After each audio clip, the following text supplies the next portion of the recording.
independent filmmakers and aspiring filmmakers.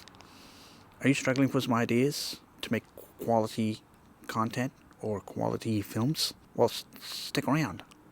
I've got a few ideas for you on how to approach making films, and not necessarily approach this, but to, shall we say, apply your creativity when you make a film and what to make films on. Now, this is only a suggestion.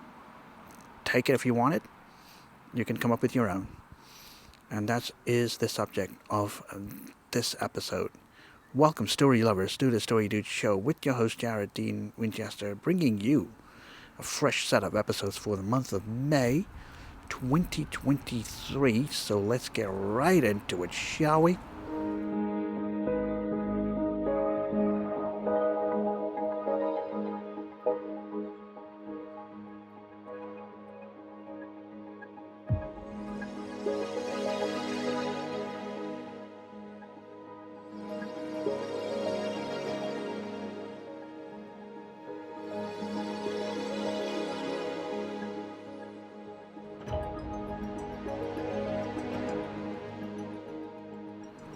Okay, honestly speaking, content today, we hear the phrase, content is king. And that is true when it comes to YouTube and other streaming services. Content is definitely the king. However, most content being put out there is either mediocre, not of a great quality, or has potential, but the filmmaker didn't unleash that potential. And today, I'm going to give you 3 tips on how to overcome this, on how to better the quality of your films and come up with better concepts, storylines. My first tip is find out what your audience knows. When you identify your target audience, my recommendation to you is find out what they know about a specific topic that you're making or going to make a film on.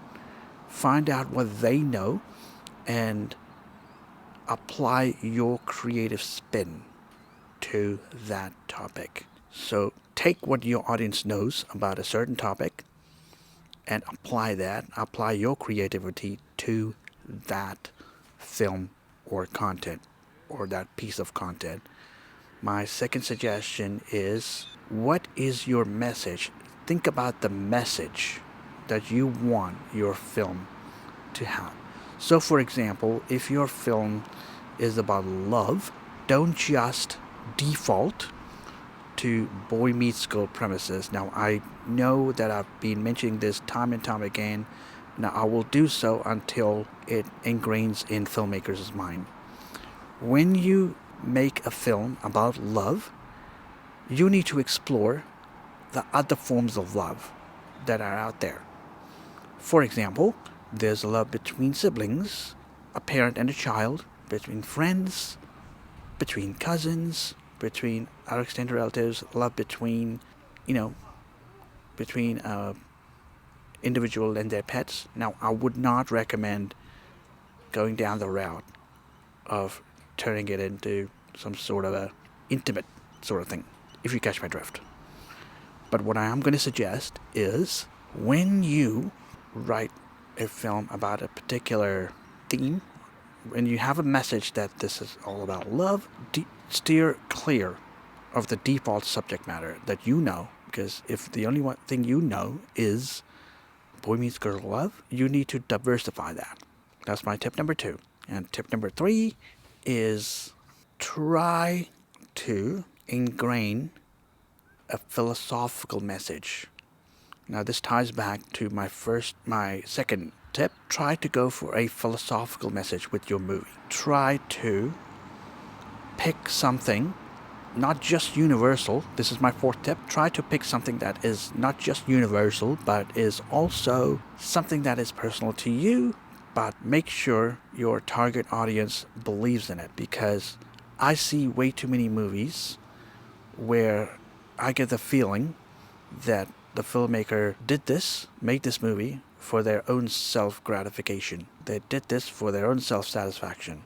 there are a lot of people, a lot of creative practitioners who make content, and when they're asked why they made it and who's it for, they just say, "Oh, I just wanted to express myself," or "This is for self-expression," kind of thing. I feel passionate about XYZ subject, which is fine. No wrong in that. But you also have to make sure your audience believes in the same subject matter as you. Otherwise, it'll be futile. You won't be able to recoup the investment that you've put in to that movie. So those are my preliminary 4 tips for you filmmakers. Find out what your audience knows about a particular topic, have a message, have a philosophical message, and diversify your theme. With that being said, thank you for joining me today. This has been Jared Dean Winchester, also known as the Story Dude. I post anywhere between 2 to 3 episodes per month of the Story Dude show each year, so be sure to check all of my episodes out, and as always, like, comment, and subscribe, and until I see you again, don't forget to turn that page.